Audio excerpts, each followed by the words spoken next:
Eu convido você a abrir comigo a sua Bíblia no Evangelho de Lucas, no capítulo 10. Evangelho de Lucas, no capítulo 10, nós vamos ler a partir do verso de número 25. É um texto bastante conhecido, é a parábola do bom samaritano. Eu leio na versão NVI, ela diz assim: certa ocasião, um perito na lei levantou-se para pôr Jesus à prova e lhe perguntou: Mestre, o que preciso fazer para herdar a vida eterna? O que está escrito na lei? Respondeu Jesus. Como você a lê? Ele respondeu: ame o Senhor, o seu Deus, de todo o seu coração, de toda a sua alma, de todas as suas forças e de todo o seu entendimento, e ame o seu próximo como a si mesmo. Disse Jesus: você respondeu corretamente, faça isso e viverá. Mas ele, querendo justificar-se, perguntou a Jesus: quem é o meu próximo? Em resposta, Jesus disse: um homem descia de Jerusalém para Jericó, quando caiu nas mãos de assaltantes. Estes lhe tiraram as roupas, espancaram-no e se foram, deixando-o quase morto. Aconteceu de estar descendo pela mesma estrada um sacerdote. Quando viu o homem, passou pelo outro lado. E assim também um levita, quando chegou ao lugar e o viu, passou pelo outro lado. Mas um samaritano, estando de viagem, chegou de onde se encontrava o homem e, quando o viu, teve piedade dele. Aproximou-se, enfaixou-lhe as feridas, derramando nelas vinho e óleo. Depois colocou-o sobre o seu próprio animal, levou-o para uma hospedaria e cuidou dele. No dia seguinte, deu 2 denários ao hospedeiro e lhe disse: cuide dele. Quando eu voltar, lhe pagarei todas as despesas que você tiver. Qual desses 3 você acha que foi o próximo do homem que caiu nas mãos dos assaltantes? Aquele que teve misericórdia dele, respondeu o perito na lei. Jesus lhe disse: vá e faça o mesmo. Amém? Que o Senhor nos dê a sua palavra, que o Senhor fale aos nossos corações nessa noite. E o tema que me vem ao coração nessa noite é uma conversão ao reino de Deus. Pastor, mas como assim conversão ao reino de Deus? Exatamente, você pode correr o risco, e eu suspeito de que muitas pessoas que estão na igreja são convertidas somente à religião e não são convertidas ao reino de Deus. Uma mentira que é ensinada nos púlpitos das nossas igrejas é que Jesus falou mais do inferno do que de qualquer outra coisa. Mentira. O assunto que Jesus mais falou no seu curto ministério de quase 3 anos foi o reino de Deus. Muito pouco, mas muito pouco mesmo Jesus citou ou se referiu ao inferno. O tema principal da mensagem de Jesus era o reino de Deus. Se você abrir ali o livro de Mateus e perceber o início do ministério de Jesus, você vai ver que ele vai dizendo: é chegado as boas novas, é chegado o reino de Deus, o reino de Deus está próximo, se arrependam porque o reino de Deus está próximo. E Jesus estava falando dele, Jesus estava se referindo a si próprio, porque Jesus é a síntese da mensagem do reino de Deus. A expressão boa nova não é uma mensagem cristã, uma expressão cristã. A mensagem boa nova era usada muito comumente pelos romanos, por outros povos, e todos eles que tinham uma novidade e que para eles eram boa, eles citavam: venham lhe trazer boas novas. E o contexto judaico que a Bíblia foi escrita e vivenciada também usa esse termo. Então, eu vim lhes trazer boas novas dos céus, de um reino que está chegando para vocês, de um reino que não é para depois da morte, de um reino que não é para quando você morrer. E a religião faz isso com a gente. A religião faz isso com a gente. Nos faz, como diria John Stott, por um lado, triunfalistas, ou seja, aquele pessoal que acha que pode tudo, que são os perdidos da vida, porque são triunfalistas, não, está tudo certo, agora eu posso tudo, está tudo certo. John Stott vai dizer que também os pessimistas, que é aquele tipo de gente que eu acho que as igrejas estão entupetadas, que é o pessimista. Esse mundo não tem mais jeito não, é só quando Jesus voltar, porque nossa terra não é aqui, o nosso lugar não é aqui, esse mundo jaz no maligno. É tomado de um pessimismo, é tomado de um conformismo, é tomado de, é assim mesmo, não tem o que fazer, só Jesus na causa, graças, espero que ele volte logo, e volte logo Jesus, Maranata, vem Senhor Jesus. Esse pessimista, eu acho que as igrejas estão predominantemente com esse perfil nos seus cristãos. Por quê? Porque se tornaram pessimistas demais. E John Stott vai dizer que aos realistas, os realistas engajados.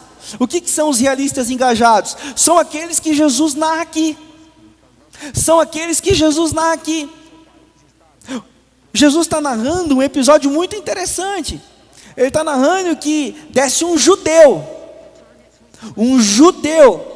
e depois passa um chefe da religião judaica, o sacerdote, e esse sacerdote provavelmente no olhar e na história de Jesus, que Jesus está contando, para aquele perito na lei, aquele sacerdote foi um pessimista,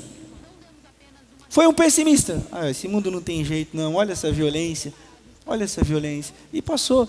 E depois Jesus, não contente, querendo quebrar os paradigmas daquele que o perguntava, porque Jesus conhecia o coração dele, mas não passou só o sacerdote, passou o ministro de louvor, o famoso levita, que no Novo Testamento já não existe mais esse termo, ok, irmãos? Aqui Jesus usa esse termo se referindo a uma perspectiva do Antigo Testamento. Então, igreja que usa hoje, eu sou levita do Senhor, cuidado, provavelmente é um abestado.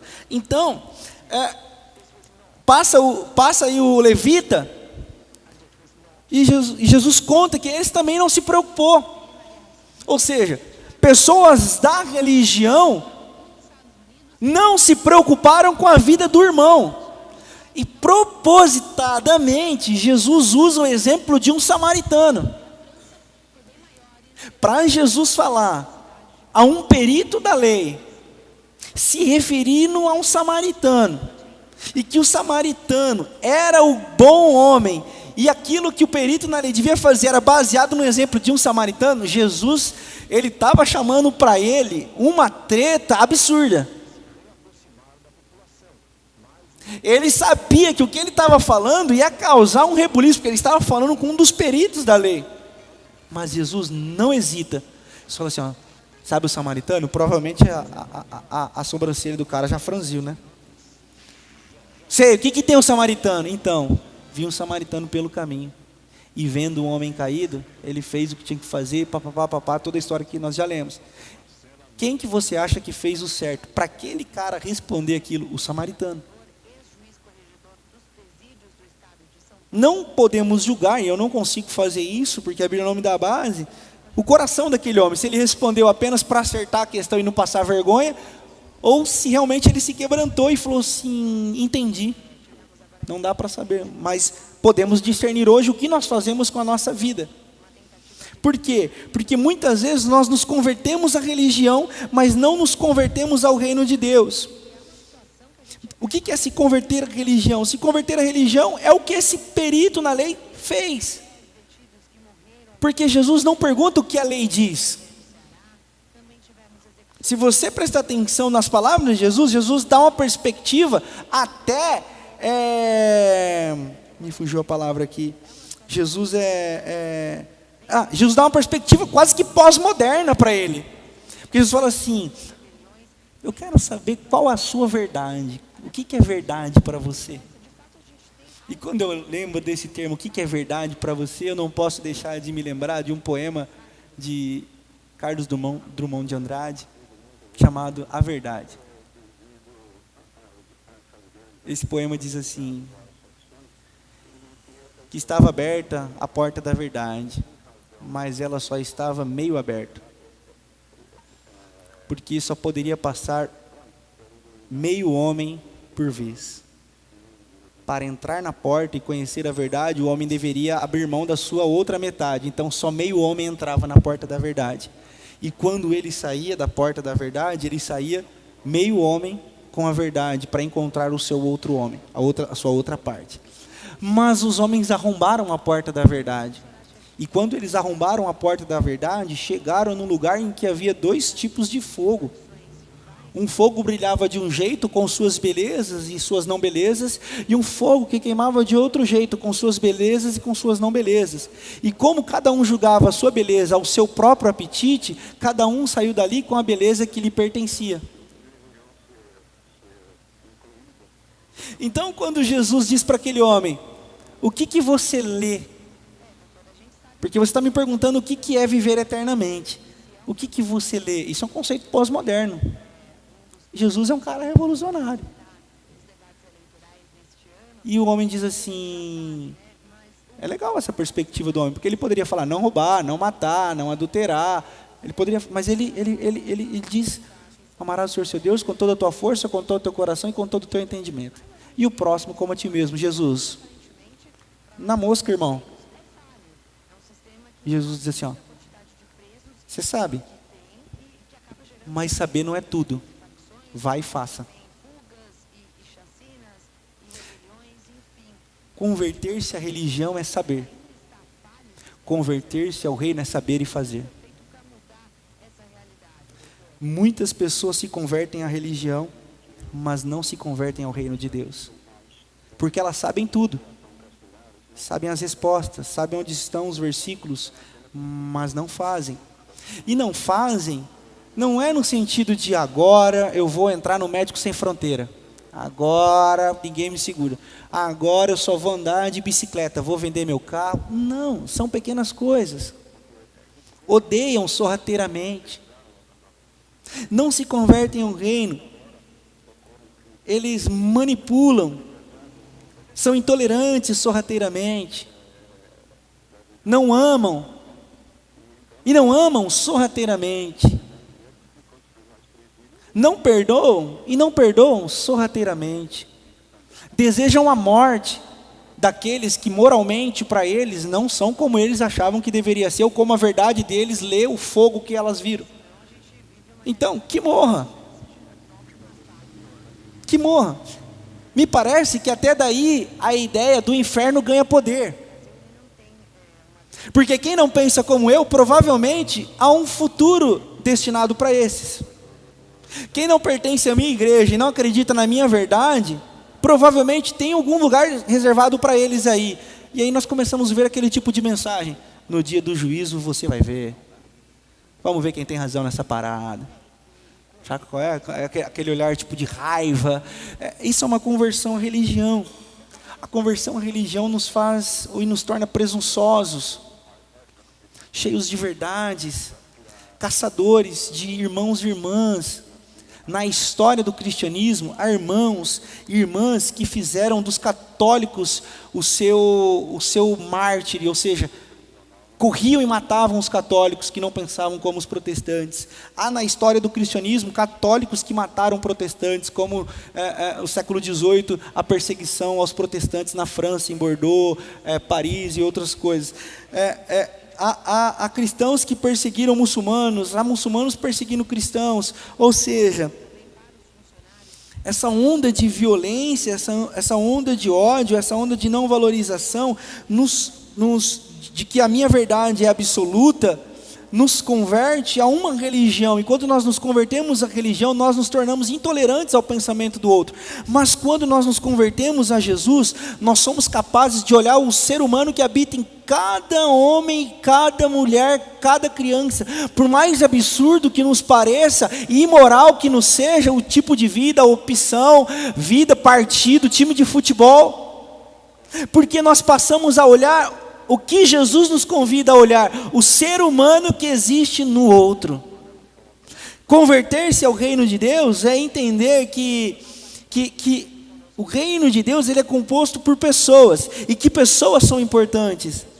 Então, nessa religião nós nos tornamos caçadores de bruxas, e as bruxas são sempre aqueles que pensam diferente da gente, porque a gente nunca é a bruxa de ninguém, a gente normalmente é Deus, e temos a verdade debaixo do braço. Então a verdade é nossa, então vamos matar mesmo, porque a verdade é nossa, e se não for como a gente, está perdido. Isso é uma conversão à religião. Jesus convida esse perito na lei que está querendo viver, e eu até acho que é genuíno o desejo dele: Jesus, o que eu faço para viver?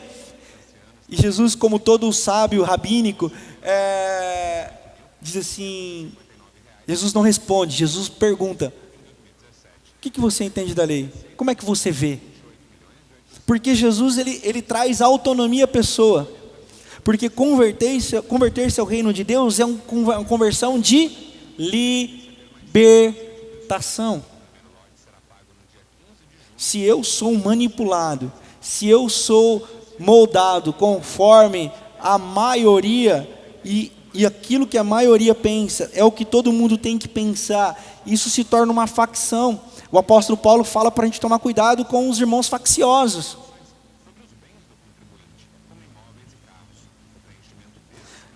Ou seja, uma conversão à religião nos torna perigosos. Uma conversão ao reino de Deus nos torna amáveis, dóceis, acessíveis, misericordiosos.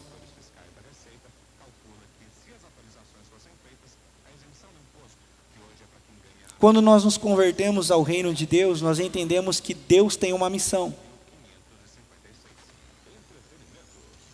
Quando nós nos convertemos à religião, nós achamos que nós temos uma missão. Vou repetir. Quando nos convertemos ao reino de Deus, nós entendemos que Deus tem uma missão. Quando nós nos convertemos à religião, nós passamos a dizer: eu tenho uma missão. Vou explicar. Quando eu me converto à religião e eu penso, eu tenho uma missão, produz o tipo de gente que pensa assim: preciso falar de Jesus para alguém hoje. Quem já viu isso? Ai, pastor, eu já atendi várias pessoas. Pastor, estou muito triste. Por quê? Não falei de Jesus para ninguém hoje. Eu falei: Jesus deu livramento para muitas pessoas, então, amém. Pensou te aguentar falando? Pelo amor de Deus, misericórdia. Por quê? Porque nós achamos que somos nós que movemos o mundo. Nós começamos a achar, e essa é uma mensagem antropocêntrica, onde o homem é o centro, que Deus precisa da gente. Que Deus sem nós não vai fazer nada. Que Deus sem nós, Ele fica mal-humorado. Que Deus sem nós, Ele fica: olha lá, não vou salvar o pessoal da África porque não tem mais missionário. Irmãos, isso aí não dá para dialogar nem com as criancinhas ali no culto infantil. Isso é de uma meninice. Uma conversão ao reino de Deus. Nós entendemos que Deus tem uma missão e que nós temos o privilégio de entendermos essa missão de Deus no mundo, como diz o apóstolo Paulo, porque Deus está reconciliando consigo o mundo e todas as coisas através do seu Filho Jesus Cristo. E nós começamos a entender Deus agindo em todos os lugares. E quando nós entendemos Deus agindo, nós entramos nessa missão de Deus e somos cooperadores de uma missão que Deus está fazendo. Por isso, nós não temos uma missão. Deus tem uma missão. Só que nós estamos tão preocupados com a nossa missão que nós não percebemos o que Deus está fazendo. Nós estamos tão preocupados em entregar folheto na praça, ficar gritando na praça. Nós estamos tão preocupados em dizer que as pessoas estão indo para o inferno e nós não percebemos que existem várias pessoas trabalhando para que crianças não sejam abusadas, trabalhando contra a violência contra as mulheres, trabalhando contra o suicídio, que é o índice altíssimo na cidade de Botucatu. A igreja está em algum lugar, ou está no monte orando, ou está fazendo jejum em algum lugar, ou está fazendo culto, ou saiu para o retiro para se fugir de todo mundo.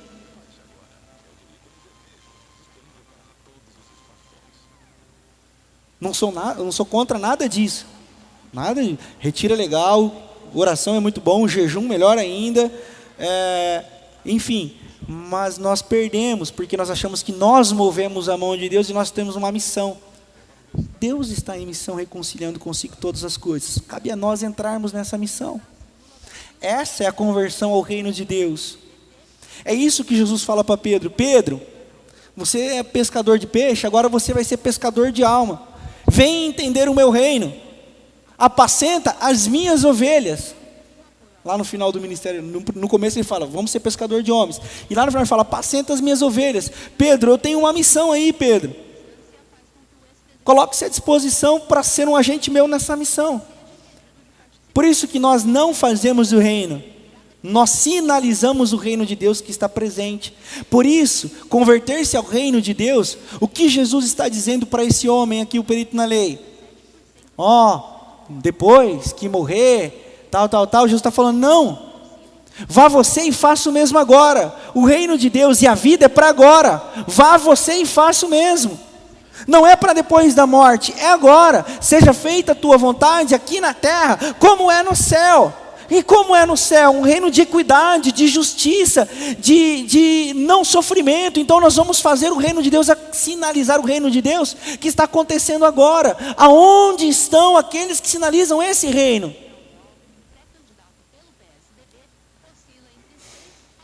Estão, de um lado, todo pessimista, como diria John Stott, estou repetindo, que esse mundo não tem mais jeito. Aí quando nós dizemos, esse mundo não tem mais jeito não, que Jesus volte logo, nós estamos anulando a esperança da graça de Deus, que nos alcançou, e que quer alcançar muito mais gente.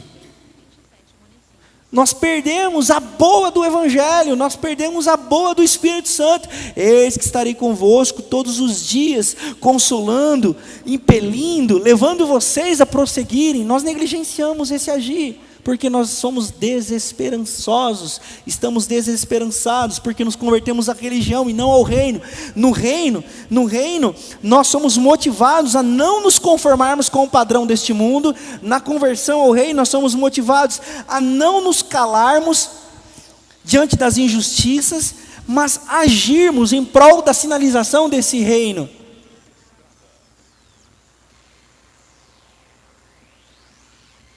Jesus está dizendo, vá amigo, e faça você o mesmo para que você viva. Para que você viva. Você quer viver? Eu quero, na vida eterna. Não, a vida é agora. O eterno é agora. O eterno começa aqui. O eterno não é para depois, o eterno é agora. É pleno, é na plenitude? Não é, mas é agora. O reino de Deus está próximo, disse Jesus. Próximo no sentido dele estava no nosso meio.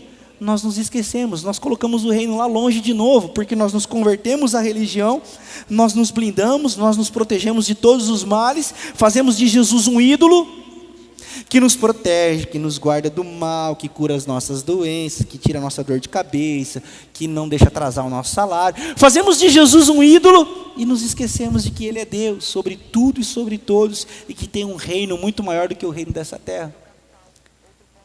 Convertemos-nos à religião do Jesus ídolo. Usamos versículo na camisa, boné de Jesus, pulseira de Jesus, só falta tênis de Jesus, música de Jesus, só ouvimos essas coisas, mas somos incapazes de amar o próximo e viver. Criticamos o vizinho que ouve a Anitta, que assiste Big Brother, tal, mas somos incapazes de chamá-lo para tomar um café na nossa casa, para ver como que ele está, para se preocupar com aquelas brigas que você ouve alto toda semana, o pé de guerra. Aí, falta Jesus nessa casa, só vivem brigando aí, falta Jesus tem que entrar aí. Falta você, irmão! Falta você se converter ao reino de Deus e quem sabe parar um pouquinho a sua agenda e dizer assim, cara, você não quer tomar um café comigo?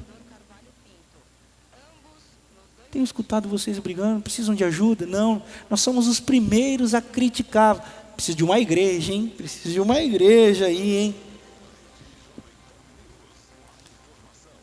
Vá e faça o mesmo. Nós olhamos jovens, esse jovem precisa de igreja, fulano precisa de igreja. Não precisa de igreja, precisa que o reino de Deus seja sinalizado para ele. Vá você e faça isso. Não é mandar matar. Tem que matar tudo isso aí, Aí limpa tudo, começa do zero. Ô, gente, Jesus prometeu, na voz de Deus, lá em Noé, que não vai mais acabar com a humanidade. Essa é uma esperança da religião, que tinha que acabar com tudo e começar de novo. Eu não consigo imaginar alguém convertido ao reino dizendo essas coisas, porque eu não consigo imaginar Jesus falando isso.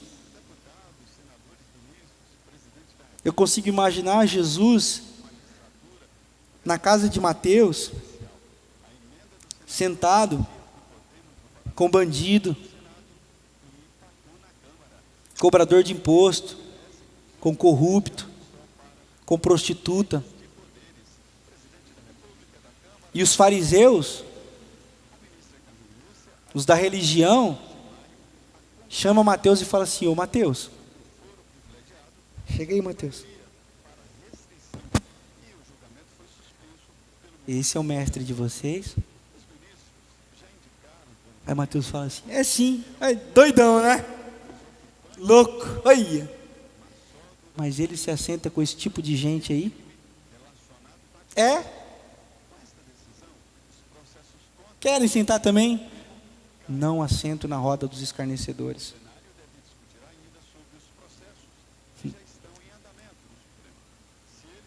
Quando nos convertemos à religião, nós nos tornamos bons demais para se assentar com pecadores. Mas quando nos convertemos ao reino, nós somos suficientemente abraçados e agraciados com a compaixão pelos que sofrem, que nós somos incapazes e nos tornamos incapazes de ser os juízes da vida de alguém.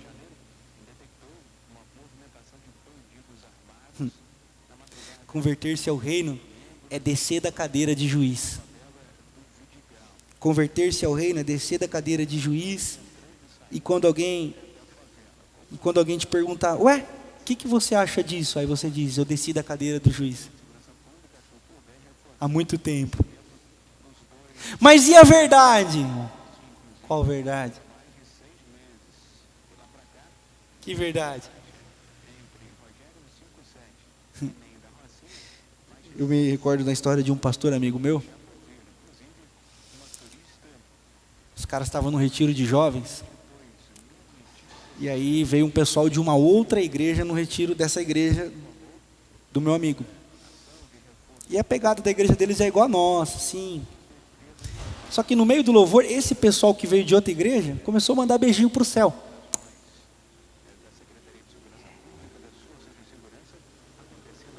Os caras, beleza, fica à vontade, irmão, manda beijo para quem você quiser.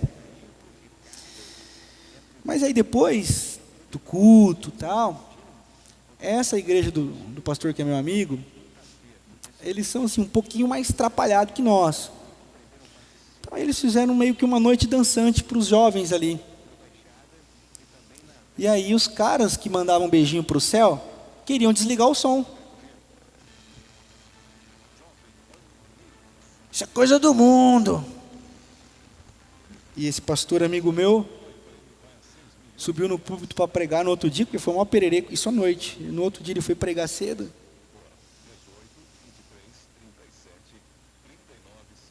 E ele ficou sabendo do perereco. E ele falou assim: todos são muito bem-vindos, mas aqui é a igreja tal. Aí um dos visitantes falou assim: não, mas a verdade, diz ele, segura a tua verdade para você. Aqui que prevalece é a verdade da comunidade. A sua ninguém quer saber. Fala na sua igreja. E eu ouvindo aquilo, eu falei: rapaz, que cara corajoso. Gostei disso. Vou absorver esse negócio. É isso. Agora nós vamos começar a nos matar, porque cada um enxerga de uma perspectiva. Quando nos convertemos à religião, nós fazemos fogueiras. A nossa matriz religiosa, a matriz cristã, queimava as pessoas que pensavam diferente, chamados inquisidores ou inquisitores. Pensou diferente? Fogueira. Pensou diferente? Roda de tortura. Pensou diferente? Herege. É engraçado você estudar a história do cristianismo, tá lá, né? E eles mataram as bruxas. Aí, quando eu era menor, inclusive menor de entendimento, eu falava, bruxa, rapaz, devia ser aquelas feiticeiras lascadas que ficavam jogando pozinho mágico, fazia os outros virar sapo, né? Alguma coisa assim. Quem que eram as bruxas? Bruxas eram as mulheres que não se conformavam em serem abusadas pelos homens. Aí nós lemos, as bruxas eram queimadas. Ah, era esse tipo de bruxa aí? Então provavelmente ia ser um bruxo.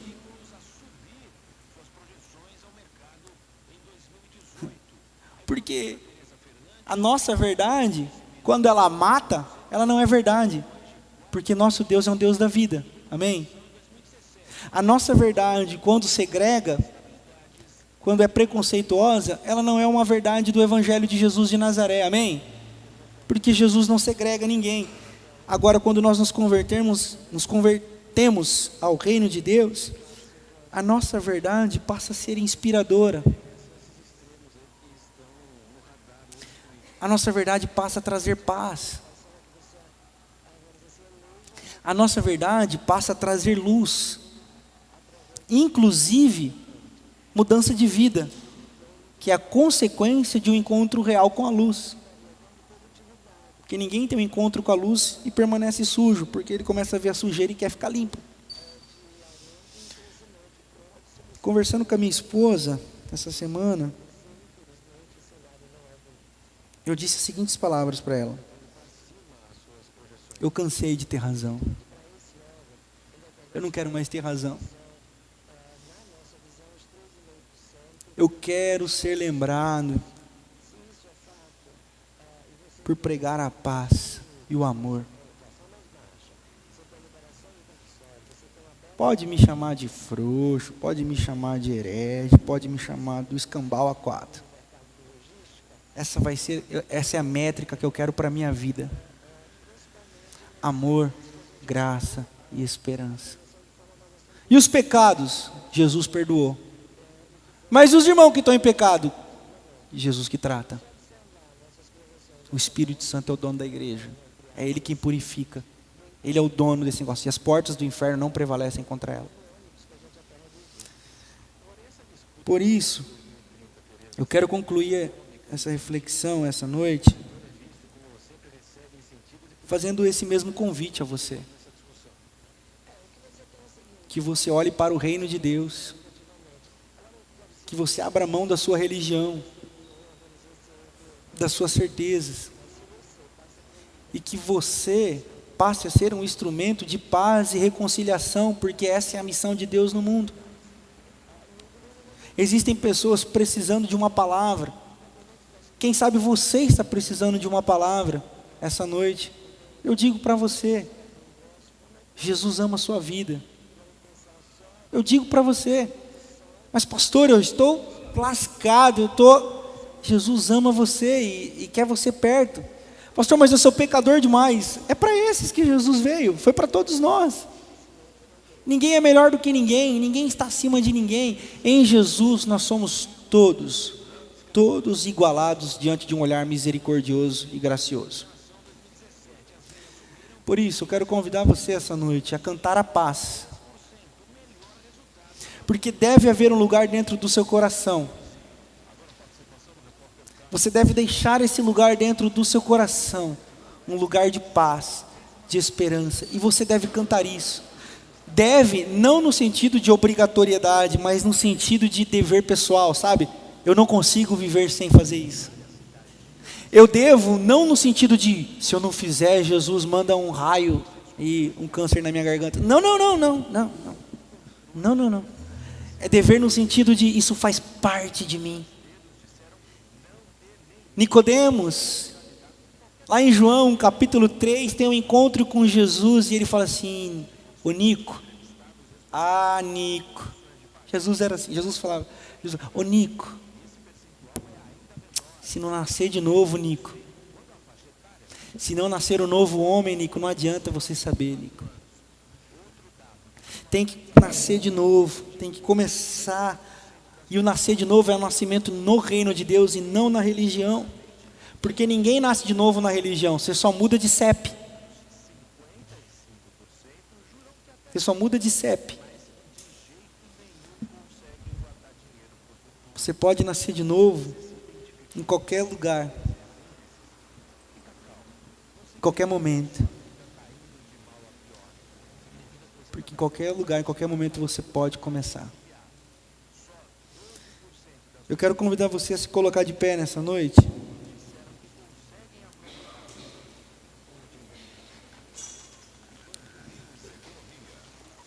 Enquanto nós cantamos essa música,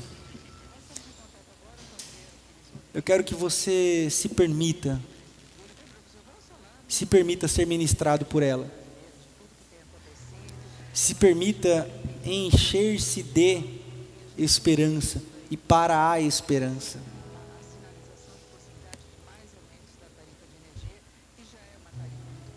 Deus tem feito grandes coisas, irmãos.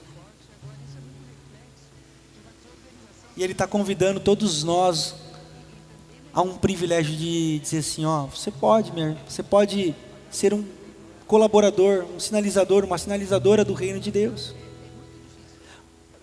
Mas como que eu faço isso?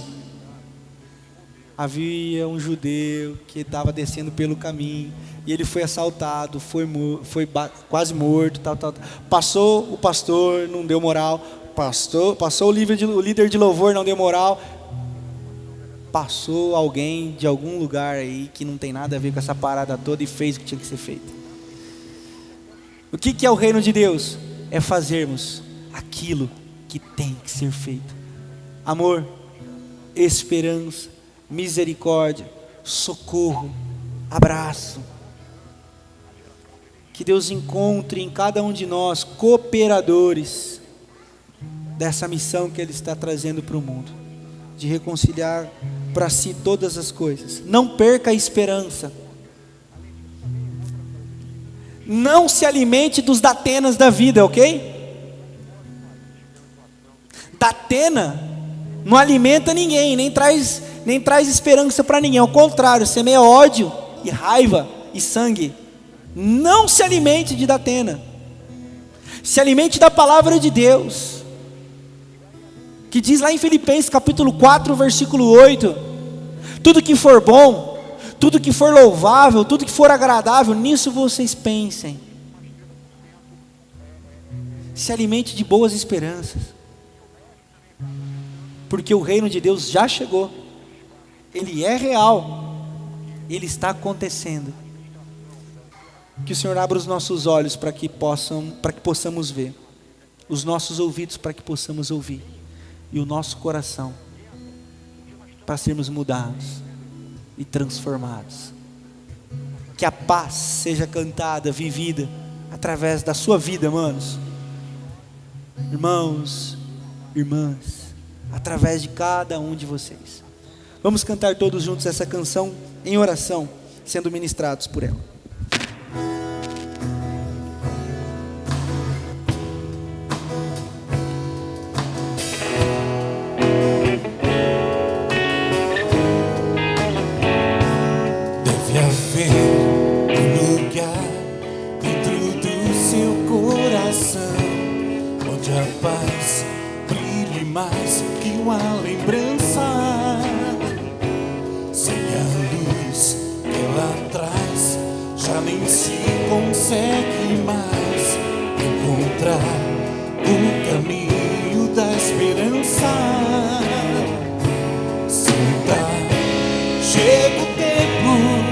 Enxugar o pranto dos homens, se fazendo irmão,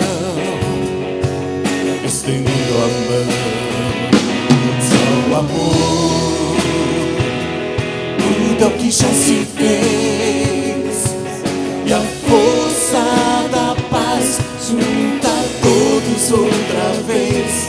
Minha, já é hora de acender a chama da vida, fazer a terra inteira feliz.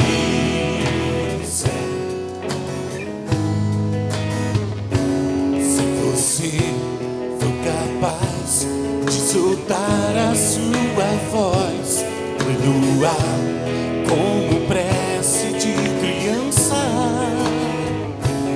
deve então começar dançar, outros vão te acompanhar e cantar com harmonia e esperança. Deixe que esse pranto lave o pranto do mundo, pra trazer perdão e dividir o pão. Só o amor, o dom que já se fez, e a força da paz junta todos outra vez. Venha, já é hora de acender a chama da vida e fazer a terra inteira feliz. Quanta dor e sofrimento em volta a gente ainda tem, pra manter a fé e os sonhos dos que ainda vêm. A lição pro futuro vem da alma e do coração, pra buscar a paz, não olhar pra trás. Com amor, se você começar, outros vão te acompanhar e cantar com harmonia e esperança. Deixe que esse canto lave o pranto dos homens, pra trazer perdão e dividir o pão. Só o amor, tudo que já se fez, e a força da paz junta todos outra vez. Venha, já é hora de acender a chama da vida e fazer a terra inteira feliz. Só o amor, muda o que já se fez, e a força da paz junta todos outra vez. Venha, já é hora de acender a chama da vida e fazer a terra inteira feliz. Venha, já é hora de acender a chama da vida e fazer a terra inteira feliz. Inteira feliz, inteira feliz.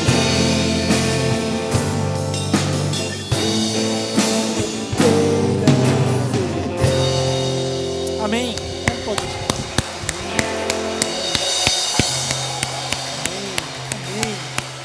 Amém. Irmãos, vamos sair daqui com o coração cheio de esperança essa noite. Não, as trevas não vão prevalecer, a dor não é maior, a morte não vai vencer, a morte não tem poder. Onde está, ó morte, a sua vitória? Onde está? E que através de nós, através das suas palavras, através dos seus gestos, através dos seus olhares, a esperança inunde o coração das pessoas. Que as pessoas olhem para você e falem assim: que bom, você me trouxe esperança, você acendeu a chama da vida dentro de mim. Que assim seja através de você, que assim seja através de cada ato seu essa semana, na sua vida. Saia daqui cheio de esperança, de uma conversão ao reino de Deus, a um reino onde a morte não tem vitória. Dante Alighieri, um italiano, pensador, na sua obra Divina Comédia, escreveu que nas portas do inferno tem os seguintes dizeres: perdestes, ó vós que entrastes, toda a vossa esperança. Se nós somos o povo do céu, a esperança emana de nós, está dentro de nós, porque o inferno não é uma realidade para nós, porque nós somos cheios do céu, e o céu está em nós. O reino de Deus está aqui em nós. E cabe a nós evidenciarmos esse reino que está sendo construído por Deus no mundo. Amém? Amém. Que Deus abençoe o seu coração com essa palavra essa noite. Que te encha de graça, amor e esperança. Podem se assentar.